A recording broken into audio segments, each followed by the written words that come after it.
Welcome to the Sacred Circle, a podcast about all things spiritual and mystical. From magic to meditation, from consciousness to ceremony, this podcast is dedicated to all of you seekers after truth out there. This is an invitation to all of you who still believe in magic, to all of you who respect the unseen, to all of you who don't take myths, legends, and ghost stories for granted. I am your host and guide, Dr. Alex. I don't claim to be an expert, a master practitioner, a shaman, or a medicine man. What I am is a seeker after truth. Welcome to the Sacred Circle. Join us every week on Binge on This, where you can find other shows like Happy News with Perry Kurtz, This, That, and the Other, Reading Ronin, What's Hood with Forever Cabron. Looking forward to delving into the unseen with you every week.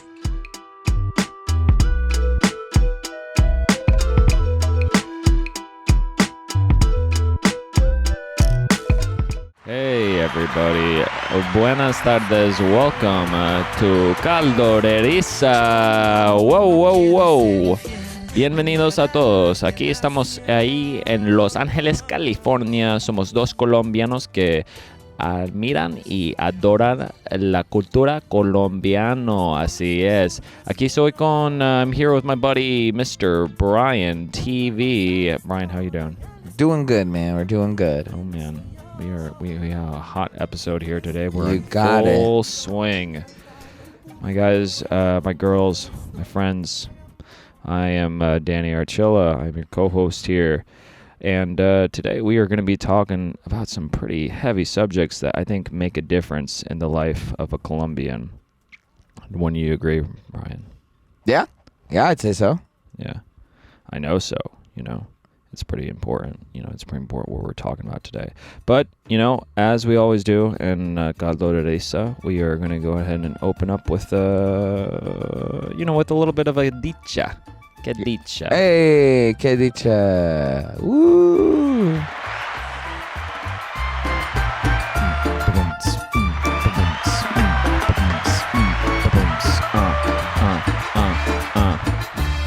Oh, yeah. Ooh. Okay, and we're dying down. Guys, today's dicha, I thought about it, and Bryan, unbeknownst to you, I decided to go ahead and say something that it's not only a dicha, it's a bit of a tongue twister, okay? All right, sounds So good. you might want to put it down a little bit low on the music. Hit me with it. Okay, so this is something that my mom would say to me all the time to get me to work on my Spanish, and I never really got really good at it, but maybe you will. Maybe you've heard of it. Okay. Compadre, cómprame un coco. Compadre, no compro coco. Porque poco coco como poco coco compro. You think you could say that? I can try. Go ahead and hand right, it all over. right, Let me see it. All right, yeah. So, Let me see it. All right, here we go. All we're right. reading this top one right here. Okay. And it's supposed to be compadre, but this one reads as señora, so just read compadre. I mean, okay. All right. Well, I'm just going to say señora. Señora, cómprame un coco. No compro coco porque poco coco como, poco coco compro. Yeah, see, if you say that really fast, it just sounds like like it's just like I think it's the spacing. I think that's what I've always enjoyed about a Colombian dicha is that we have spacing, we have breaths, you say señora, I say compadre, let's call the whole thing off. Compadre, cómprame un coco. Compadre, no compro coco porque como poco coco compro. Nice. I don't know. I don't know if it's super relevant, but I will say it's something that I enjoy saying because it reminds me of my family and my home. And Well, that's a good thing for everyone else out there to try if they get bored. Sure. And wanted to do a couple of tongue twisters. Colombian tongue twisters. I like that. That was que dicha. Que dicha. Now, Bryan, you told me, was it maybe a couple weeks ago, about this fascinating man we just had to do a piece on. I looked into it, and I'm convinced I'm 100% on board with informing our audience today with our main story, taking a little bit of a deviation from the 7 major wars that Colombia's been in. Yeah. Talk about this man. Do you want to? Yeah. a lot of people be like, hey, yo, Bryan, you know what I'm saying? What's life? You know, what it's like? You know what I mean? And I'd be like, you know, I'm just out there, you know what I'm saying? Like, and they'd be like, why? And I'd be like, you know, because of my boy. And you said it really well earlier. Oh, let me go ahead and remind you. It is Bancos Biojo. My boy Bancos Biojos. Yes. Like piojos. Biojos. But Biojos como piojos. los ojos. Biojos. Biojos como los ojos de los osos. Biojo como los ojos de ojos. Comparo. But it's because of this guy, man. He was an important figure from what you told me. He's an important figure in the sense that he's not as well known as I believe he should be.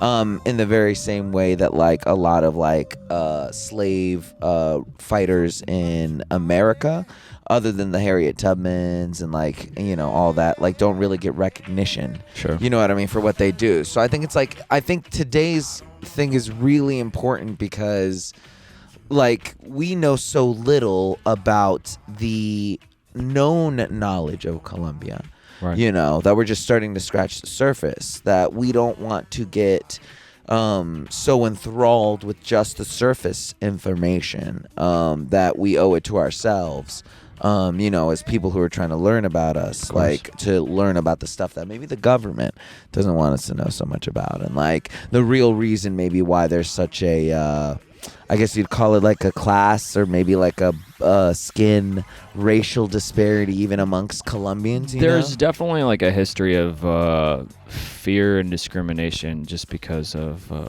the differentiating color of skin. And if anybody wanted to prove against us, it was Bancos Biojo. Bancos Biojo. Bancos Biojo. And so today we're going to talk a little bit about our boy Bancos Biojo, a freedom fighter, an Afro-Colombian,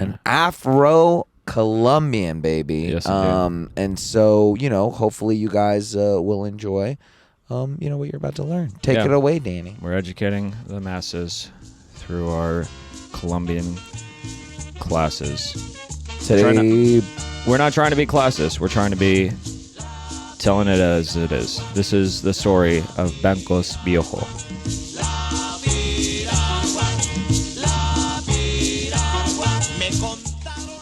All right.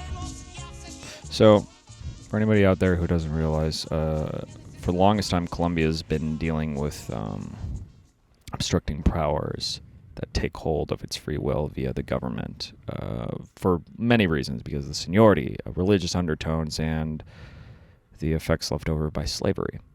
And many of these restrictions have loosened up, but you know, in order to really find the individuality that Colombians universally share, we do have to address that racism itself was a factor that many denizens have had to deal with in the past, in the present, and sometimes in the future. Now, I believe we were going to also mention the word maroon, because that's terminology here. So it's very important that we address this up front. Right. Yeah. So and what's interesting about this word is it not only applies to okay, all right. So maroons are essentially, and I'm just gonna give you just like the basic of it. And again, if y'all want to call us out, you know, come and find me. We love to be educated. We love to get educated. Mm-hmm. But it is an all-encompassing title for the families, offsprings, you know, communities that were created when slaves brought over from Africa were introduced to the indigenous populations of where they went to. Whether it was Jamaica, whether it was in Colombia, Venezuela, it didn't really matter. Essentially, wherever they shipped African slaves off to, they, for the most part, ended up breeding with the indigenous folks, creating what was called maroon. Yeah. It could also be called, I think, moreno. Moreno, Yeah. which is a little bit different, porque los morenitos, if you're like, oh, well, he's a morenito, well, then he's an African American. Right. Él es morenito. No, you wouldn't say él es, you'd be like, hey, él es, you know, un negrito, es negro, es un negrito, es algo así. Sometimes pero, it could be a little lost in translation. but if it's like morenitos or something like that, Right. it's like, oh, well, you know, at the end of the day, it's like, but maroons, you know what I mean, as that term in the English language, as we use it today during this introduction, it is in reference to the African slaves who came over and basically met the indigenous folks and their offspring. Yes. And so as we use that today, it's important that you guys remember, one, the reality of the situation of exactly what happened, in regards to creating, words such as maroon, how important that word is socially, to properly explain, those events and those people and their own cultures. But also it's to just kind of be like, damn, bro, like without slavery, you know what I'm saying? Like,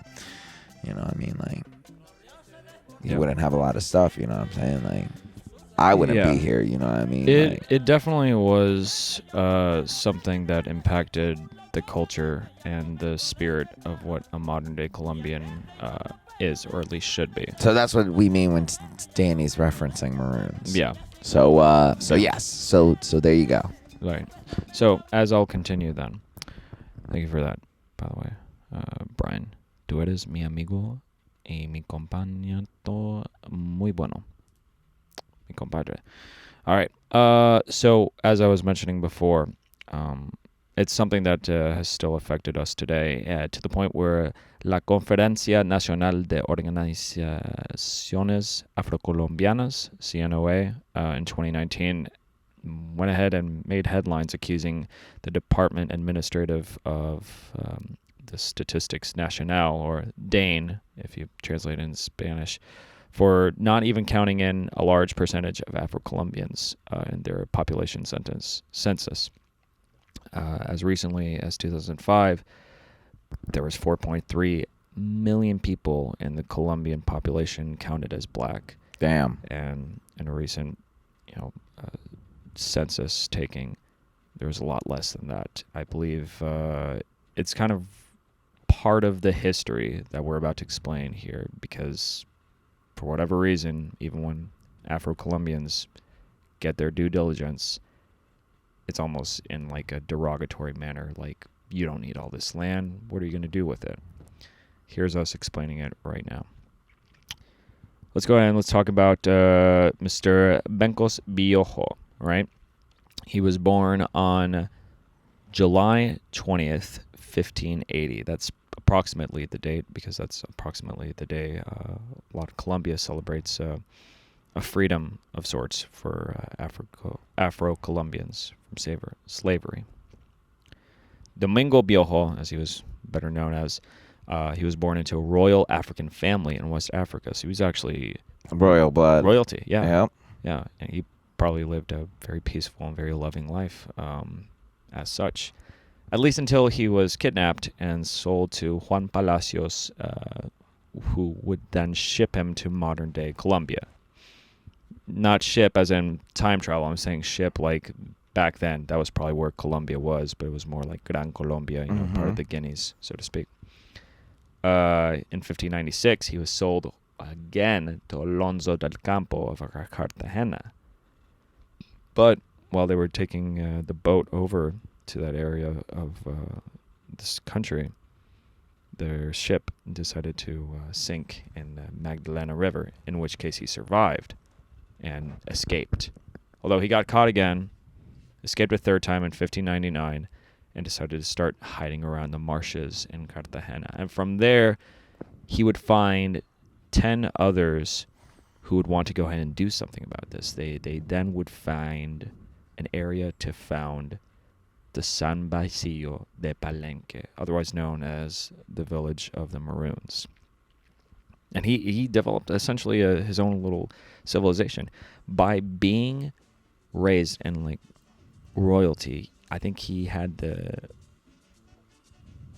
belief that he could go ahead and he could create his own civilization once more. So his army of sorts would take over the Montes de Marias region.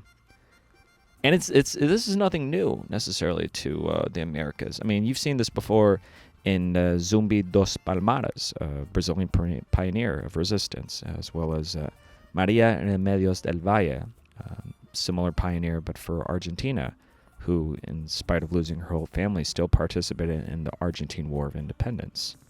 Yeah, I mean, that's a perfect example. Like, this isn't the first thing that has happened in Gran Colombia of freedom fighters. It's as evident in South America as it is in North America. Right. And so, yeah, the idea of a bona fide prince, coming here, who knows at what age they caught him too, let's assume somewhere around, 18 years old, 18 to 20 years right. old. And we've learned about this since like early like grade school history class, whether you went to public or private. The truth is that everybody knows by now that all these slaves were shipped on like very cramped and very uncomfortable ships. So yeah, so I mean the method of transportation, the brutality of getting down here, you know what I mean, after being royalty, it's inhumane. You could easily find a reason to sort of give up, depending on sort of how you were raised, even as a prince. So it's once the boat sinks, in Magdalena,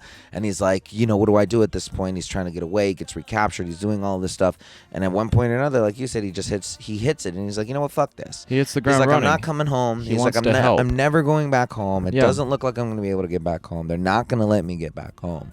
He's like, so what I'll do is I'll go and I'll like you said, I'll start my own thing here, with beer and hookers and like, and he, and so it's kind of empowering to think, that he could have easily as a prince, had come from a cushy life, or maybe he was cushy, you know what I mean? And those two events really made him become a man and just kind of forced him to become like, the leader he was supposed to be. It honestly sounds like a hero's journey. Like this would be the movie to make if people wanted to see what Colombian integrity really is like, especially Afro-Colombian integrity. Yeah, and so even as someone who wasn't native to the land, he took it upon himself to protect it and protect his the people and the followers that he had. Just make life better for others. The San Basilio de Palenque was probably like a major deal for a lot of escaped slaves at the time, because that meant they could fight back, they could do something for the community of people who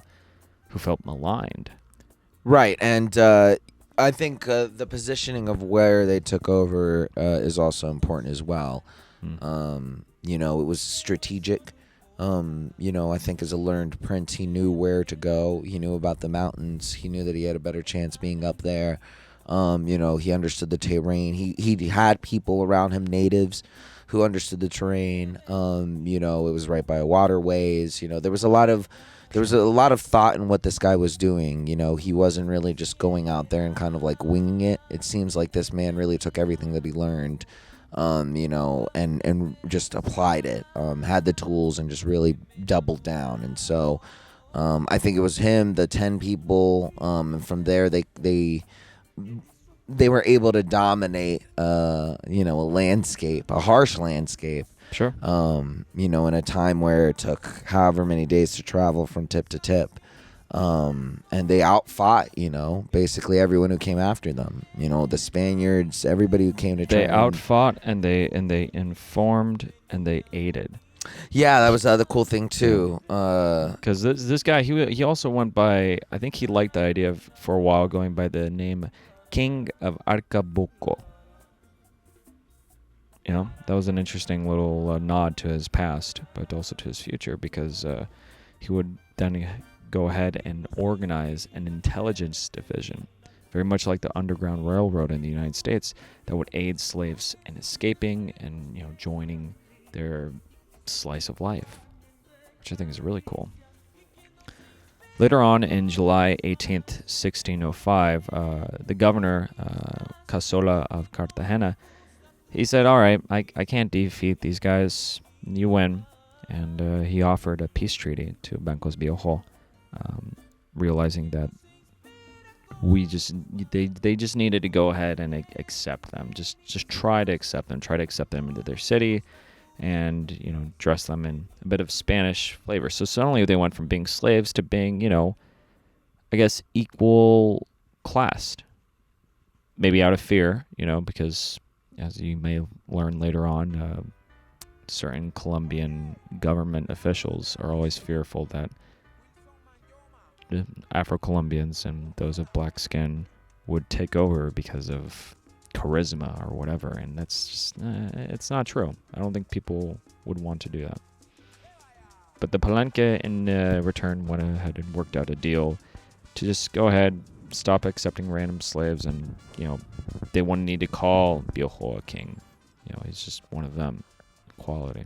Right. Yeah. There was no difference at that point. He just was a person. Sure, because could you imagine overthrowing a monarchy and then establishing your own monarchy because of that? And it's just who's going to be the affected as a result of that? It's like a never-ending cycle. So I would understand the need for more of a democratic type of situation, but unfortunately back then things weren't so easily followed, and I think that's sadly thanks to Governor Garcia Giron, right? So peace was established. Velasco, Diego Fernandez de Velasco, he helped out with that. But the Spaniards went ahead and saw Bioho walking through a town in Cartagena, and they captured him in 1619. So any sort of treaty, out the window. This is essentially something of a threat to all Afro-Colombians, especially Bancos. And sadly, on March 16th, 1621, by the order of Governor Garcia Giron, Bancos Bioho died by way of being hung. Mm-hmm. Right. In Medellin. Yes. He was about early 40s, if we're doing the math. 1621, he died. He was born himself in about 1580, 40, and 41. It's interesting as well, too, how they managed to trick him into getting, there. Because this was a man who was so fiercely loyal to his, new adoptive family, in a sense. A man who had, taken essentially 100 people and conquered a mountain area, taken roadways and cut these people off, and who had, taught people how to find him through songs, and had created an intricate map system, and had they just the way, the Africans were doing it in North America at the exact same time, they were down south, with first world people braiding each other's hair, showing them how to get to, a place to survive. And so, what better way to capture a man like that than to tell him that you have, his friends? They essentially told him that they had some of his friends, and he was essentially lured into that situation. That's when he was walking down in there. He was essentially told, turn yourself in, and we'll go ahead and we'll release them. And as he was on his way down there, it was said that he heard gunshots, and he knew his friends were dead. And that's when he was trying to leave, and they got him right in the city. And so there's no other way to take down such a great man than to be like, yo, we have your buddies, like, give yourself in. And he was willing to go in there and turn himself in, to save those 4 people, and he got. So, I mean, it's, it's just very interesting. It's part of the game sometimes. Very sometimes interesting. You got to be willing to take that risk. And very interesting for your people, even people that weren't his people. But, it was very, very interesting. Yeah. When he was asked about it, Governor Garcia Giron went ahead and made the argument that the Guinea nations were probably going to be driven away from Cartagena and the rest of Colombia because of Biojo's likability, as if he was afraid of some sort of upheaval, a total overhaul instead of like a collaboration. And I think his intention by saying that was to provide the people context. That way they could be like, all right, yeah, the governor makes sense. He has a point. But this only added on to like how untrustworthy like the Colombian government has become over time, as there's been a growing skeptical divide between the people and those who govern the people, which it's tough to admit. It's kind of sad, really. But there are changes trying to happen. It's just for what reason, for what cause? If you execute people that are the voice of those who are voiceless. Yeah, a man who fought for the people's rights, in the treaty, essentially argued for his people to be treated equally, for them to be able to have the same rights as everyone else, to walk around with guns, just to be treated with a sense of humanity, the cimarrones, the guys that are, that were essentially built there, the name that they called themselves, they were really a family. And so it's not uncommon for people to ignore, treaties for their own personal, you know what I mean, like vendettas and vengeances.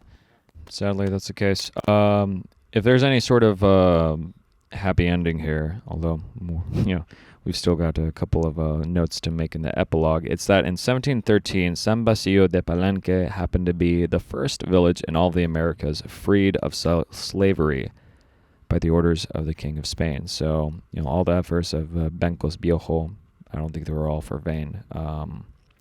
It turned out to be a pretty good thing. It was one of those things where at the end of the day, the stuff that he had created, almost those 700, almost 1,000 people, that were there, that had been brought together by him, obviously fell under new leadership, but they were smart, they were conscious, they continued to do what the original plan, has been, and there's still a large majority of cimarrones in the area. There's huge populations of, maroons, and an indigenous, heavy African indigenous culture that is still very present, in everyday Colombia. And so without Piojos there, you know what I mean? It's kind of difficult to think, how far back does your own genetic line go? If it weren't for him smashing your grandma, you know what I mean? Like, we may not even be here, I like to believe that if it wasn't for him, we wouldn't have had as much reason to start the conversation of like how to deal with inclusion and allowing for diversity to be embraced in Colombia instead of feared. Because as it turns out, there has been a bit of back and forth since then. In the 19th century, for instance, there was a period heavily supported and pursued by the Colombian government called ablanquamiento, otherwise known as a whitening, believe it or not.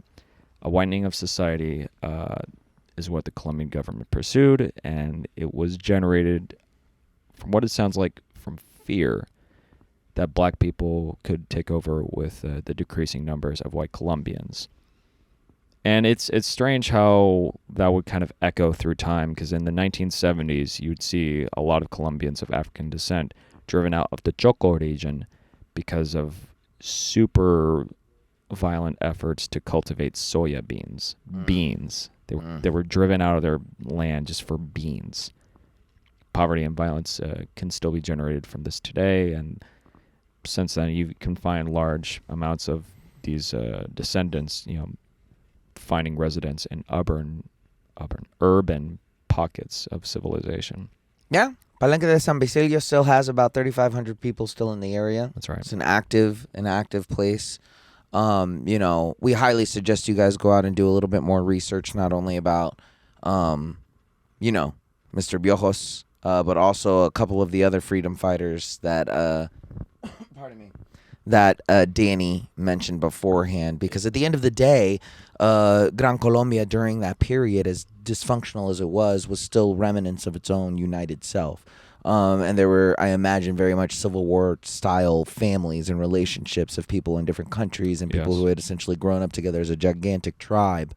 And so when I also think it's important we again, maybe talk about Maria Remedios del Valle. These are women, strong, powerful women who went out of their way to try and keep people safe. And there's a gentleman named Zumbi de los Palomares. Like, he's another dude who's those guys were influential for a lot of South America. Brazil and Venezuela and Bolivia. And we'll get to Simon Bolivar and we'll get to everybody, the big players, the government players, the ones that they want us to know about. But it's so important for us to remember the little guys and the little ladies who were out here. Yeah, the legacy caused by people like those and Piojos. And to be very brief about it, like, it's been getting better. It's been getting better. In the 1990s, we've seen like prominent officials like Senator Piedad Cordoba and Congressman Edgar Torres, be elected to represent the Afro-Colombians. And even as recently as 2007, President Álvaro Uribe went ahead and elected the first black female minister,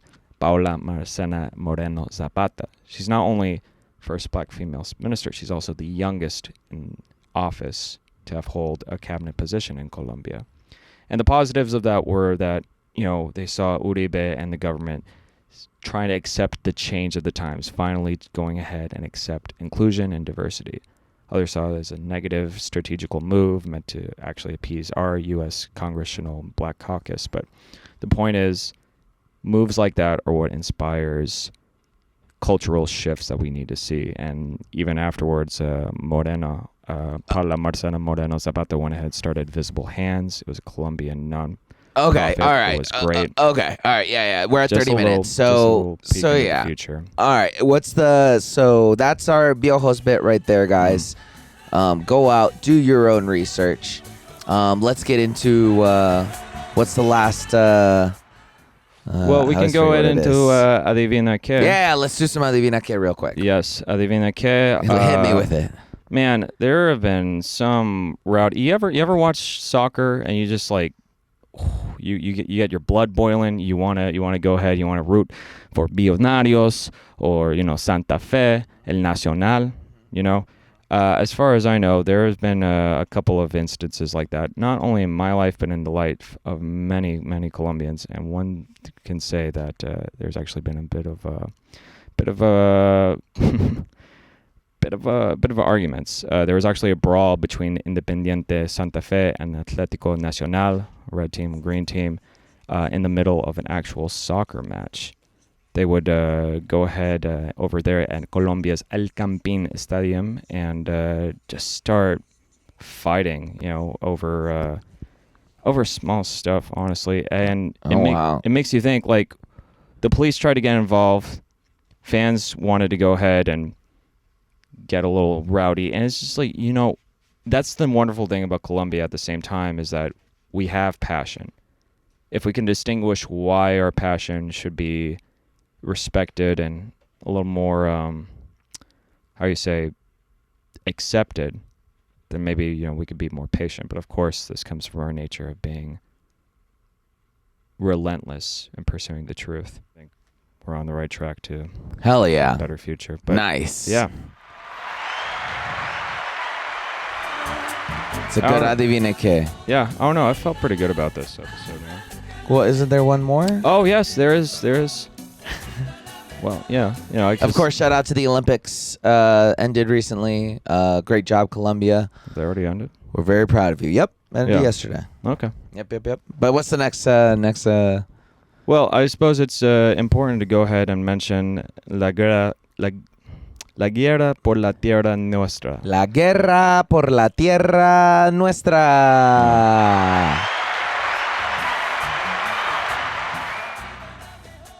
And one might even say this is a strange happening, but on July 7th of this, actually just a month ago, the president of Haiti was actually assassinated in his home by about possibly 26 Colombian mercenaries involved.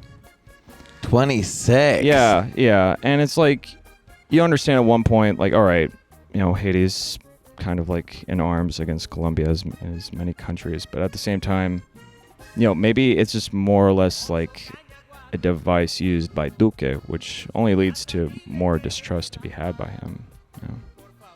That's all the info we have on that? Well, That's we crazy. have a lot. I mean, I'm just saying, like, about 107,000 Colombian security force were like receiving the training from the U.S. in order to properly prepare for this. But this might have been what? Yeah. No way. It might be a U.S. job via Colombia? It could be. And that's it's just, baller. How did they know that it was Colombian mercenaries? What, did they leave a coffee bean or something? Well, there was a core group that apparently was said by Duque himself with an interview in a radio station. So. Wow. Yeah. Crazy. Yeah, but they weren't really aware that they were hired to do this criminal type of assignment. Sure. I don't know. I mean, what do you think? Because I figure like this is the type I think of thing it's the same type of shit America be pulling all the time. Yeah, we're just hiding. We're just intentions. hiding it now. It's similar almost to the Bay of Pigs, I would say. Yeah, we're a Colombian. If we're not hitmen, we're coke dealers. Yeah. But that's the stigma we're trying to break on this show, ladies and gentlemen. And so just remember, no matter what, think about people like Biojos. You know what I mean? Like a cool dude, maybe not even a real Colombian technically. you know. He was an import for sure, but I think he's a Colombian at heart. Yeah, he represented very the much values. like me and Danny, you know. Like we don't, you know, we may not be in there, we may not be in the guts marching, you know what I'm saying? We may not be able to vote, you know what I mean, or do nothing, you know what I'm saying, to potentially get Duque out or do whatever we can to help. But we can do this. You know what I'm saying? We can sing our own songs. You know what I mean? We can teach the people our own ways, you know what I mean? Like how to keep an eye out, you know what I mean? And if you're just like a little kid right now listening in India, you know what I'm saying? Like maybe you'll question shit, you know what I'm saying? Like maybe you'll go out and ask people, you know what I mean, what's going on? Cause like that's all we want to do, you know? Where can they find you, Danny? You can find me on Instagram at Archila. That's just my last name repeated throughout all the A's. And what about you, Brian? They can find me at @REEL_Bryan TV. And ladies and gentlemen, let's give it up for Danny Archila, the host of our wonderful Mad Cabaret. Muchas gracias. Cómprame un coco. And we'll give me a round of applause too. All right. But most importantly, para ustedes, a round of applause. Thank you for listening, guys. Really thank you guys for listening so much. Danny, thank you for doing this with me. Thank you for doing it with me. And as they say in Gran Colombia, which we're bringing back, we do have a firm stance on that. We are bringing Gran Colombia back. We are uniting all of us together as one. We could take over the world if we did that. Brazil, everybody, if we all just put our heads together and just did it. Gran Mundo, for sure. The Gran Mundo, baby. And as we say in Gran Colombia, al que no le gusta el caldo, se le dan 3 tazas. We love you guys. We'll see you next time. Tengo fe de que